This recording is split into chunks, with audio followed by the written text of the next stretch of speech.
रुक्मिणींना नमस्कार. आज या रुक्मिणी ग्रुपने आयोजित केलेल्या कार्यक्रमाला उपस्थित डॉक्टर राठी मॅडम आणि दर्शनाच्या आई चौधरी ताई, तसंच या रुक्मिणी ग्रुपच्या अध्यक्षा श्रीनाथ मॅडम आणि आत्ताच इथे मत व्यक्त करून गेल्या त्या कार्यकारी मला वाटतं आहे सध्या त्यांचं नाव सपना मॅडम, त्यांनी खूप छान मत व्यक्त केलं. अशा सर्वांचं मी स्वागत करते.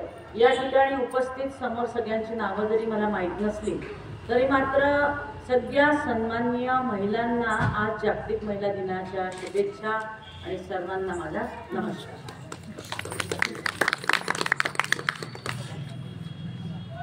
सूर से किरत बड़ी, किरत से कभी न जाए. अरे सूरत तो जाती है लेकिन किरत कभी न जाए. माणूस इथून गेला की आपण म्हणतो की गेल्यानंतर सगळं संपलं, पण असं होत नाही. जेव्हा आपण या ठिकाणी जन्माला येतो तर या ठिकाणी जन्माला आल्यानंतर आपलं जे कार्य असतं त्या कार्यामुळे आपली कीर्ती या ठिकाणी उरत असते, असं संत कबीर त्याच्या डोळ्यामध्ये म्हणतो. एक फक्त थोडंसं मी सुटली संघर्षावर मात करून आपल्या संसाराचा गाडा समोर नेणारी पूजा उंबरकर, तिचं सुद्धा मी खूप स्वागत करते. मी तुझं नाव सुटली होती याच्या ओघामध्ये. तुम्हाला वाटेल एवढी मोठी कागद ही बाई खूप पसारा मांडते की काय, पण मी एवढा पसारा मांडणार नाही. फार छान शब्दात म्हणजे थोडक्यात मी तुमच्याशी हितगुज करायला आली. आता ज्या मुलींनी मला इथे बोलवलं ती आमची मुलगी दर्शना गावंडे. आता दर्शनाची गंमत अशी आहे की दर्शनाला वाटते माझी मॅडम खूप मोठी, पण काय माणूस जेव्हा संघर्षातून जातो आणि संघर्षातून जात असताना मात्र जसा वडाचं झाड तो खूप वाढ होते, पूर्ण उंची झाल्यानंतर तो जमिनीकडे त्याच्या पारंब्या वळत असतं, आहे की नाही याची आहे. तर तसंच मला असं वाटतं की जो मोठा झाला ना तर त्यांनी आपले पाय मात्र जमिनीवर ठेवावे आणि वळावं ते जमिनीकडे की कोणत्या दुर्बल घटकांना आपली आवश्यकता आहे. अशा लोकांसाठी मात्र आपण जगावं असं मला वाटतं. या ठिकाणी मैत्रिणींनो यांनी सांगितलं तुमच्या आरोग्याच्या बाबतीत बोलेल, पण मी दर्शनाला हे सांगेन मी आरोग्यावर तर बोलतेच आहे, पण मला तुम्हाला काय जर ट्रिप द्यायचा ना त्याच्या बाबतीत मी तुम्हाला दर्शनाला म्हणेन की एक दिवस काहीच नको घेऊ, माझं स्वागत नको घेऊ, काही नको घेऊ, एखादीच्या घरात किंवा एखादीच्या फ्लॅटमध्ये कार्यक्रम घे. मला महिलांशी खूप हितगुज आणि त्यांचे प्रश्न जाणून घ्यायचे. तर अशा पद्धतीचा कार्यक्रमाचं आयोजन तुम्ही करायला आता आपला औपचारिकपणा झाला. आता जागतिक महिला दिन म्हणजे काय हो, एकच दिवस आहे का बरं आपला दररोजचाच दिवस आहे. सारा वर्षभर आयुष्यभर तिरडीवर झोपेपर्यंत कार्यरत असलेल्या महिला, बरोबर आहे की नाही.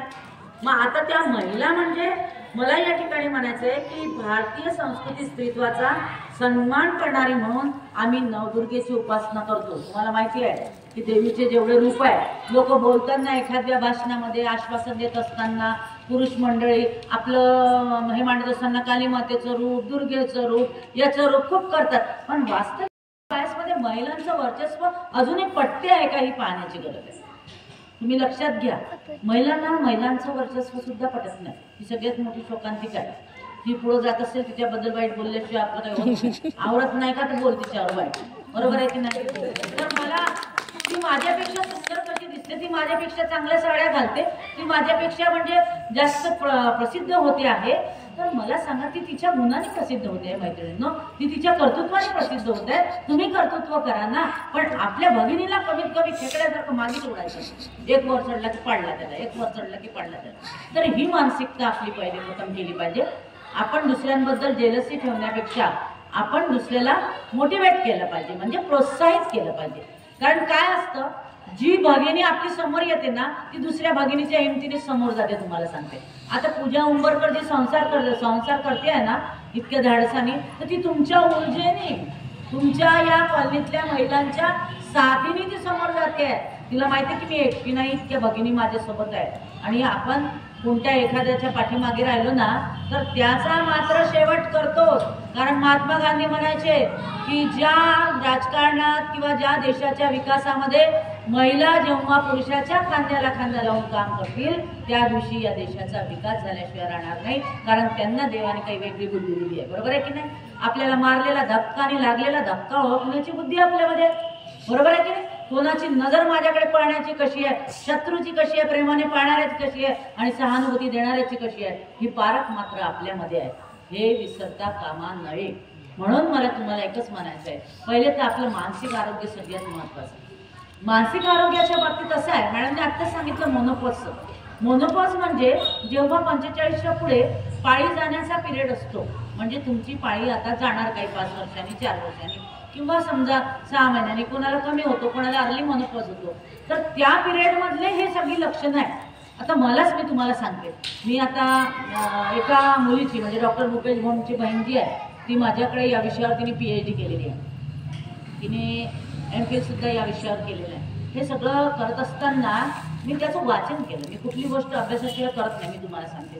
का बरं नाही करत? कारण अज्ञानाने पुढे जायला मला आवडत नाही. म्हणजे आपण समोर जातोय लोकांच्या आणि नुसत्या पोका मारून यायचं हे बरं नसतं ना. आपल्याला काहीतरी त्याच्यातलं कळलं पाहिजे.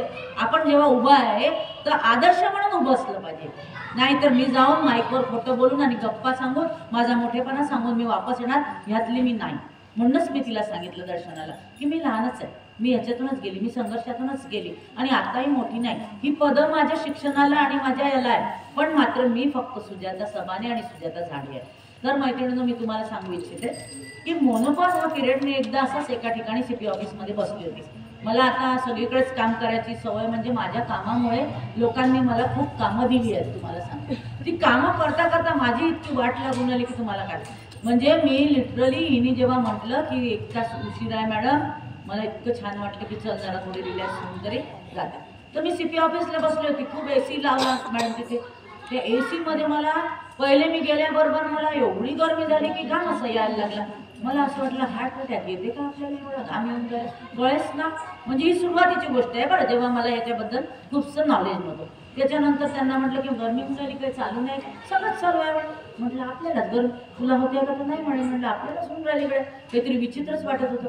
थोड्या वेळाने तो त्याच वातावरणामध्ये जो थंडी वाजून राहिली की हे बंद करा, हे बंद करा, असं काय होतंय आपल्यासोबत? का बरं होत्या?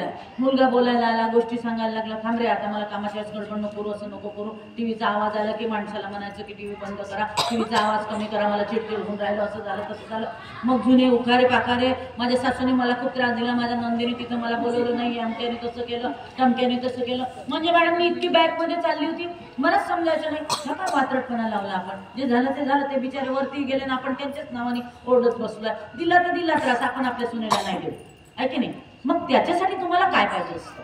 त्याच्यासाठी असं आहे, हार्मोन्स इम्बॅलन्स होत असतं, इस्ट्रोजनच्या तयार होणं बंद होत असतं. मला वाटतं त्या वेळामध्ये मला नॉलेज पूर्ण आहे, पण मॅडम असल्यामुळे मी कन्फर्म पुन्हा करते.